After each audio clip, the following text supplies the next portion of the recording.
So guys, king and queen of the ring এর ফাইনালে কোন ম্যাচ আসতে চলেছে তা অফিসিয়াল হয়ে গেল। আর হ্যাঁ, স্ম্যাকডাউনে অনেক কিছু ফিল এসছে, সেগুলোকে নিয়ে ডিসকাশন তো করবোই, কিন্তু একটা বড় চমক, হ্যাঁ নর্মালি এটার একটা রিপোর্ট পাওয়া গেছিল, কিন্তু একটা বড় চমক পাওয়া গেছে যে এই king and queen of the ring টুর্নামেন্টে যে জিতবে, মানে যে কিং অফ দ্য রিং, যে কুইন অফ দ্য রিং হবে, সে চ্যাম্পিয়নকে চ্যালেঞ্জ করবে রেসপেক্টিভ ব্র্যান্ডে অ্যাট সামার স্ল্যাম। তার মানে যদি লায়রা ভ্যালকারিয়া জেতে তাহলে বেকি লিচকে চ্যালেঞ্জ করবে। এটা কিন্তু প্রচুর বড় ব্যাপার। অলরেডি যদিও আমরা লায়রা ভ্যালকারিয়া আর বেকি লিচের মধ্যে ম্যাচ দেখেছি, এনএক্সটিতে হয়েছিল আর বেকি লিচ টাইটেলও হেরেছিল, মানে এনএক্সটি টাইটেল হেরেছিল লায়রা ভ্যালকারিয়ার কাছে। আর যদি নায়া জ্যাক্স জেতে তাহলে বেলিকে ফেস করবে সামার স্ল্যামে। তাহলে এরকম ভাবে অফিসিয়াল হয়ে গেল। আর কুইন অফ দ্য রিং এর ফাইনাল ম্যাচ হচ্ছে র থেকে উঠেছে লায়রা ভ্যালকারিয়া, আর স্ম্যাকডাউন থেকে নায়া জ্যাক্স। আর সত্যি বলতে গেলে হ্যাঁ, এটা তো আমি প্রেডিক্ট করেছিলাম, তোমরা যদি প্রেডিকশনের ভিডিও দেখো তাহলেই বুঝতে পারবে। আমি বলেছিলাম যে নায়া জ্যাক্সের বেশি চান্স আছে, আর আমার প্রেডিকশন তো জানোই কি বলেছিলাম।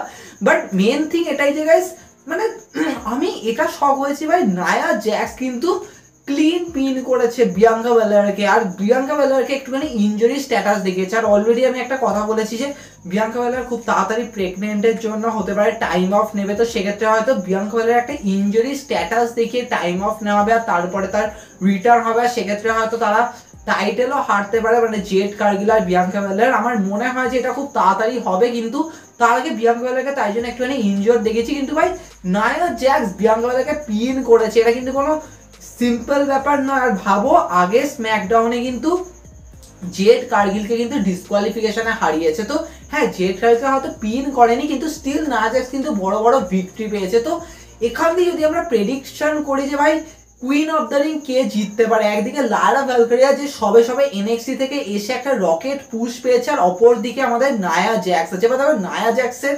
অ্যারাউন্ডে এরকমই ব্যাপার যে ভাই ফ্যান্সরা তাকে ক্রিটিসাইজ করে, বলে যে ভাই এ তো রেসলিং করতে পারে না, খালি একে ওকে ইনজিওর্ড করে দেয়, এরকম ব্যাপার, নিজেও যায় অন্য কেউ ছাড়ে না, এরকম অবস্থা। তো এই মুহূর্তে গাইস ডব্লিউডব্লিউ কি এই প্ল্যানটা নেবে যে নায়া জ্যাক্সের উপর যেহেতু নেগেটিভ কমেন্ট আসে, মানে এরকম মানে ফ্যান্সরা ক্রিটিসাইজ করে, তো নায়া জ্যাক্সকে কুইন অফ দ্য রিং বানিয়ে দেবে। আর নায়া জ্যাক্সের উপর একটা অ্যাটেনশন থাকবে যে হ্যাঁ ভাই আমি অ্যাটিটিউড দেখাচ্ছি, কারণ অলরেডি নায়া জ্যাক্স ওই অ্যাটিটিউডটা কিন্তু ইউজ করে। তো সেক্ষেত্রে গাইস চান্সেস হিউজ আছে যে নায়া জ্যাক্স গাইস হয়তো কুইন অফ দ্য রিং জিতলো। কারণ আমার মনে হয় যে গাইস এটা একটা মেজর অ্যাঙ্গেল হতে পারে। তাই জন্য আমি তো দেখো এটা আমি আগেও প্রেডিক্ট করেছি, আমি আবারও প্রেডিকশন লাগাবো যে নায়া জ্যাক্স, আমার মনে হচ্ছে গাইস নায়া জ্যাক্সকে এখানে একটা মেজর অ্যাটেনশন দেবে। এরপরে যদি আমরা চলে আসি আমাদের কিং অফ দ্য রিং এর ফাইনাল, আর এখানেও সেম ব্যাপার যে র থেকে যদি জেতে তাহলে ডেমিয়ান প্রিস্টকে চ্যালেঞ্জ করবে, আর স্ম্যাকডাউন থেকে যদি জেতে তাহলে কোডি রোডসকে চ্যালেঞ্জ করবে। আর আমরা দেখলাম রেন্ডি অর্টন আর টামা টঙ্গার ম্যাচ, আর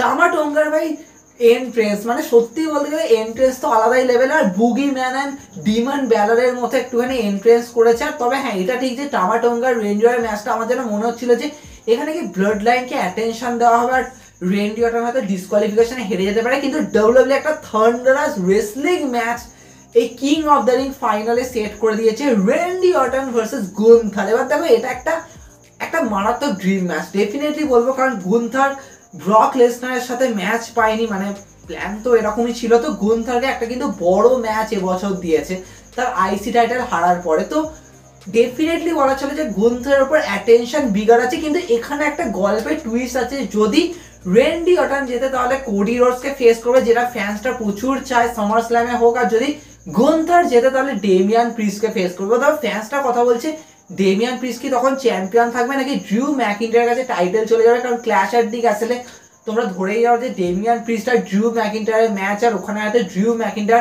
টাইটেল জিতবে, আর সেখান দিয়ে গুন্থার আর ড্রিউ ম্যাকিন্টার একটা পারফেক্ট হবে। কারণ লাস্ট ইয়ার কিন্তু গুন্থার আইসি টাইটেল ডিপেন্ড করেছিল ড্রিউ ম্যাকিন্টারের এগেইনস্টে এবং রিটেনও করেছিল। তো এবার খেলা ঘুরে যাবে, ড্রিউ ম্যাকিন্টার টাইটেল ডিপেন্ড করবে। কিন্তু গল্প এটাই যে ভাই রেন্ডি অর্টন কি জিততে পারে নাকি গুন্থার জিততে পারে। দেখো আমি প্রেডিকশন এটাই করবো, কারণ আমি চাই যে এই সময়টা গুন্থারকে যেন অ্যাটেনশন দেওয়া হোক। কারণ অবভিয়াস ভাবো গুন্থার এখন সবাই আইসি টাইটেল হেরে এখন একটা মেজর বুকিং এ তার দরকার। তো সেক্ষেত্রে থান্ডারাস রেসলিং ম্যাচ হবে, কিন্তু অ্যাট দি এন্ড এটা খুব দরকার যে গুন্থার রেন্ডি অর্টনকে হারাবে। কিন্তু দেখো যদি রেন্ডি অর্টন জিতে যায় তাহলে কোনো মানে খুব ক্রিটিসিজম আসবে না, কিন্তু হ্যাঁ এটা ঠিক যে ভাই রেন্ডি অর্টনকেও ফ্যান্সরা চায় যে ভাই উনি ওয়ার্ল্ড টাইটেলের ম্যাচে যাক, তো সেক্ষেত্রে কোডি রোডস আর রেন্ডি অর্টন একটা পারফেক্ট ম্যাচ বিল্ড আপ হবে। আর অলরেডি কিন্তু একটা ফেস টু ফেস হয়ে গেছে, মানে স্ম্যাকডাউনে নায়া জ্যাক্স আর বেলির ফেস টু ফেস হয়েছে, আর এদিকে রেন্ডি অর্টন আর কোডি রোডস এর হয়েছে। তবে এটাকে নিয়ে আরো ডিটেলসে ডিসকাশন করবো। তবে আমার মনে হচ্ছে ডাব্লিউডাব্লিউ যদি